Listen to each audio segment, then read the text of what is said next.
ជួទឹកភ្នែកកូនឈុំយំបាចេញទៅសមរភូមិពេលនេះជាត្រូវការខ្ញុំដាក់ពីខ្សែបន្ទាត់ព្រំត្រង់សេជាបន្ទុកគេងកម្មភ្លើគឺជាខ្នើយកាត់មកជាទីហ៊ានស្មាស្លាប់ជុំត្រឹមចិត្តរួចហើយជីវិតទុកជូនជាតិធាតុទុកជូនញ៉ាំរាយអភុតមកត្រៃសិងកាំងខ្ញុំសប្បាយ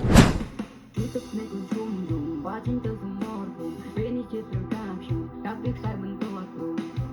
ត្រង់សេជា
ជួទឹកភ្នែកកូនឈុំយំបាចេញទៅសមរភូមិពេលនេះជាត្រូវការខ្ញុំដាក់ពីខ្សែបន្ទាត់ព្រំ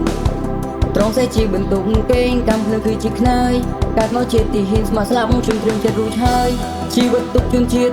ធាតុទុកជូនញ៉ាំរាយអភុតមកត្រៃសិងកាំងខ្ញុំសប្បាយជាមួយនឹងម៉ាយកាយកូនប្រុសជាប្តីជាពុកទីស្រុកព្រឹក្សានៅឆ្ងាយបូជាដើម្បីកាមេរ៉ាធនមេឃពីផស្មាយេ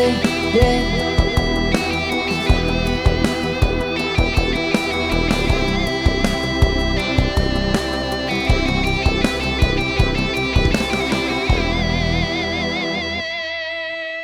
ឧបត្ថម្ភធំដោយខ្លួនឯង